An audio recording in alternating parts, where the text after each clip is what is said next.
Assalamualaikum warahmatullahi wabarakatuh. Sahabat YouTube semuanya, alhamdulillah kita berjumpa lagi dalam video yang selanjutnya. Insya Allah pada kesempatan hari ini kita akan mencoba mencontohkan praktek langsung bagaimana cara membekam dengan cara sederhana dan insya Allah efektif. Nah, dalam kesempatan ini kita bersama Purnawirawan TNI Saiful ya, Bapak Saiful. Selamat siang. Nah, udah kita simak bersama-sama. Baik sahabat YouTube semuanya, kita to the point aja, main cepat. Jadi langkah pertama kita beri pasien dengan minyak zaitun. Seperti saya sampaikan, jangan minyak goreng, ya kan? Nanti dimakan tikus. Kita urut. Ustaz kok nggak pakai sarung tangan? Oh nanti pakai sarung tangan. Nanti. Karena fungsi dari sarung tangan supaya darah tidak mengenai tangan kita. Jadi fungsi sarung tangan ini sahabat YouTube untuk melindungi praktisi dari penyakit yang menular yang diakibatkan karena darah. Kalau ngurut nggak perlu ya kan. Mubazir nanti robek, nggak bisa pakai lagi. Kita urut sedikit. Ustaz aku nggak pandai ngurut. Oh ada caranya nggak pandai ngurut. Nah kita akan ajarkan bekam luncur. Baik, kita akan ajarkan bagi sahabat YouTube yang tidak bisa ngurut ya. Nah, jadi kita gunakan teknik bekam luncur. Teknik bekam luncur. Sebelum kita melakukan bekam luncur, kita kasih minyak banyak-banyak. Apa fungsinya? Supaya licin. Kemudian kita ambil cup yang ukuran besar. Nah, kemudian kita lengketkan. Ukuran vakumnya satu kali aja, jangan terlalu keras. Kemudian kita luncurkan. Nah, ini dia. Luncur. Ada yang lain Ustaz? Ada. Bukan loncat, diloncat-loncatkan dia. Ini nggak efektif. Yang bagus bukan luncur. Nah, wah merah kan? Nah, dan ini juga bisa dilakukan di rumah. Ganti dari keroan. Dan insya Allah kalau keroan, kalau bukan meluncur dia tidak akan melukai kulit. Kalau keroan mau lecet-lecet. Mau dirubung susah, kenapa? Lecet dia, pedih. Kalau bukan meluncur dia insya Allah tidak akan melukai kulit. Nah, perhatikan. Enak ini bisanya nih, enak. Enak Pak ya? Enak katanya, enak lah. Merah sahabat, masuk angin berarti Bapak ini. Ini aja udah rasa sembuh. Rasa sembuh katanya. Belum aja dibekam. Belum dibekam lagi. Masya Allah. Nah, merah sahabat. Nah, baik setelah selesai semua bagian tubuh dibekam luncur, ganti daripada pijat. Oh, banyak kali dagingnya, Pak. Enggak mandi nih.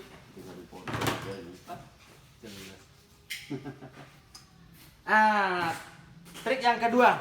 Selanjutnya baru mulai pembakaman. Sebelum bekam kita baca doa dulu. Apa doanya? Bismillahirrahmanirrahim. Allahumma adhibil ba'sya rabbanas isfi wa antasafi la sifa illa sifauka sifa'an la yughadiru saqama. Kapan pakai sarung tangan? Kita memakai sarung tangan nanti ketika sudah mulai proses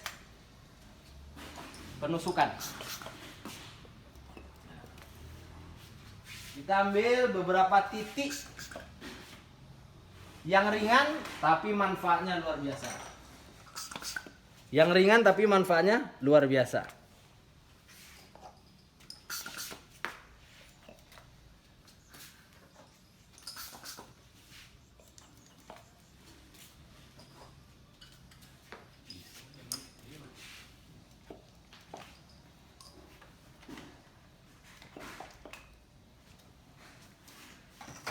Baik, proses ini kita lakukan sampai dengan maksimal paling lama 5 menit.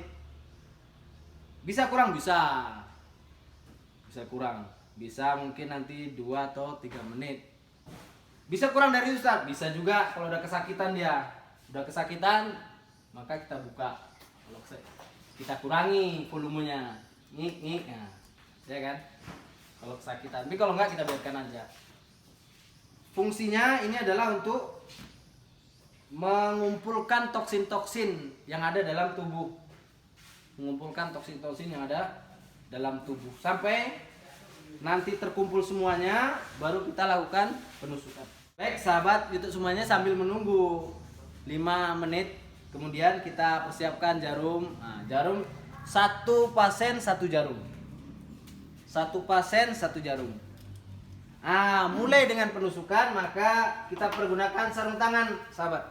Kita pergunakan sarung tangan. Supaya apa? Supaya darah tidak langsung kontak dengan tangan praktisi.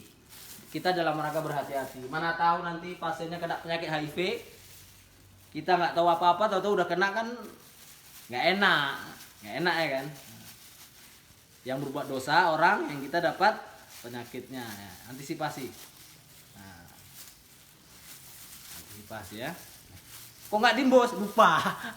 Aturan dimbos tadi biar enak. Lupa. Baik, kita mulai. Kita perhatikan. Nah, sudah mulai merah, sahabat. Sudah mulai merah-merah ya. Udah masak ini. Nah, kita cabut. Kita awali dengan titik sunnah. Ini titik sunnah ini. 1 titik 72 penyakit insya Allah sembuh. 72 penyakit insya Allah sembuh. 72 penyakit insya Allah sembuh. Baik, kita mulai. Bismillah. 1. Udah, hajar aja. Berapa jumlahnya Ustadz? Kadang nggak tak hitung. Udah capek berhenti. Nah, sedot lagi. Kok udah nggak tahan pasien berhenti juga. Lanjut. Bismillah. Ingat ya, sahabat itu semuanya, bukan bekam yang menyembuhkan, tetapi Allah Subhanahu wa taala. Wa idza maritu fa huwa yasfin. Jadi ngapain bekam kalau Allah menyembuhkan? Usaha perlu. Ada nasi kalau nggak disuapkan ya nggak kenyang. Usaha untuk makan ada, makanya kenyang perut.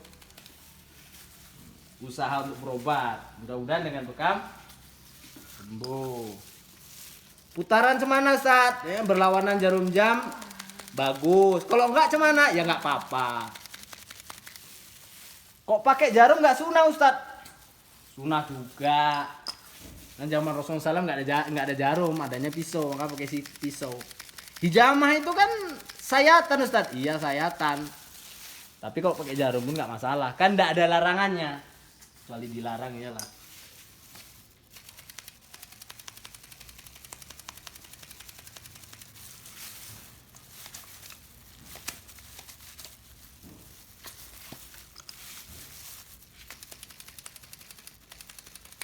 Iya, tentara kok. Geli. Jangan bikin malu tentara. Geli. Terkejut dia sahabat bapak ini. Apa pula sok-sokan tentara? Biar 100 kali tusuk tidak apa-apa, tapi tidak geli ya. Ini geli sebelah kiri, sebelah kanan saya tidak geli.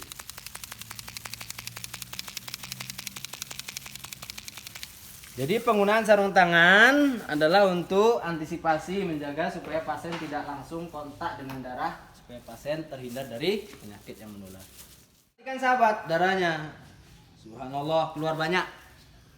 Jadi kita nggak bisa mengukur darah ini. Oh darah ini hitam, penyakit ini nggak bisa. Oh darahnya encer gini, nggak bisa. Penyakit ini bisa diukur hanya satu dengan cara masuk lab. Ustaz bisa nggak bisa? Nggak bisa, Ustaz nggak bisa. Ustaz cuma bisa membekam seperti ini, kemudian nanti kalau pasien bertanya sakitnya apa Ustaz? Kok sakit saya nggak tahu, tanya sama dokter. Tanya sama dokter karena dia ahlinya. Kita nggak berbicara penyakit, tapi Rasulullah SAW mengatakan bahwasanya ini pengobatan yang terbaik. Ada 3 kemarin kita sampaikan kan, bekam, kemudian minum madu, kemudian kai. Nah inilah bekam. Tapi menurut para ahli medis bahwasanya bekam ini memang betul-betul mengeluarkan darah penyakit. Kemudian selanjutnya berapa lama Ustaz? Lamanya tergantung nanti, ada darah itu yang lama membeku dan ada yang cepat. Cemana cara mendeteksi Ustaz udah beku atau belum? Gampang, coba perhatikan dekat-dekat. Perhatikan dekat-dekat. Kita tokok sikit. Oh, belum masih encer. Kita tokok sedikit ini. Nah, kita tokok sedikit. Oh, belum masih encer. Jadi masih goyang nih ya. Kita biarkan dulu. Jadi waktunya tidak baku. Bisa 5 menit. Bisa kurang dari itu. Bisa pula lebih dari 5 menit. Sampai darah beku. Kalau nggak beku gimana Ustaz? Kalau udah 1 jam nggak beku-beku ya kita angkat. Kenapa? Berbahaya, nanti terjadi memar. Ini titik sederhana. Insya Allah ini dibekam nih, insya Allah udah enak kali badan tuh, rasa terbang.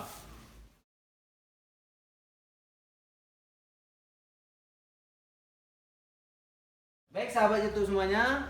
Nah ini adalah beberapa ada di antara titik sunnah. Nah ini 1, 2, 3, 4, 5, 6, 7. Nah ini yang kita bekam saat ini, itu yang titik sunnah. Rasulullah SAW pernah menjalankan ini. Titik yang 1, 2, 3, 4, 5. Kapan dilakukan? Ketika Rasulullah SAW berperang melawan Yahudi di perang Khaybar. Ketika itu Rasulullah SAW diracuni dengan seekor kambing yang dipanggang kemudian dikasih racun. Dan salah seorang sahabat syahid pada waktu itu karena meninggal. Dan Rasulullah SAW dalam sebuah riwayat juga dinyatakan bahwa meninggalnya Rasulullah SAW salah satunya adalah reaksi racun. Dan ketika kita keracunan maka ini titik 1, 2, 3, 4, 5. Tapi yang lebih aman kalau keracunan pergi ke IGD supaya ditangani kok zaman sekarang. Baru nanti kita tolong dengan bekam. Jadi titik sunnah berapa sahabat? 1, 2, 3, 4, 5, 6, 7. Ada lagi Ustaz? Ada. Nah, di sini satu lagi.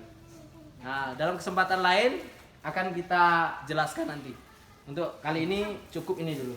Baik, sekarang proses mengeluarkan darah, mengambil darah. Baik sahabat, sekarang sudah sampai. Udah keras nampaknya. Sudah keras nampaknya. Seperti biasa, seperti ini ya. Tisu kita lipat seperti ini kurang lebih. Kemudian kita letakkan di bawahnya. Kita letakkan di bawahnya. Kemudian kita sungkit sedikit. Kita tarik ke atas. Kemudian cup kita larikan ke bawah. Selesai sahabat. Nah, selesai. Gampang kan? Kita buang. Inilah plastik tempat daripada limbah. Kita lap. Kita lap ya. Kita lap. Baik. Kita ulang lagi sahabat. Berapa kali Ustaz? Sampai nanti cairan berwarna putih keluar. Maka sudah selesai. Sampai nanti cairan berwarna putih keluar. Baik, seperti tadi saya sampaikan, di bawah taruh, kemudian ditekan ke bawah, cabut cengkuneknya nih sedikit, cabut cengkuneknya, ceklik. Nah, kita turunkan, kita sanduk dia, kita sanduk ya, kita sanduk, kita sendok. Itu dia sahabat. Kita buang. Wih, darahnya merah komandan. Bagus berarti ya. Merah, biru baru peninggal.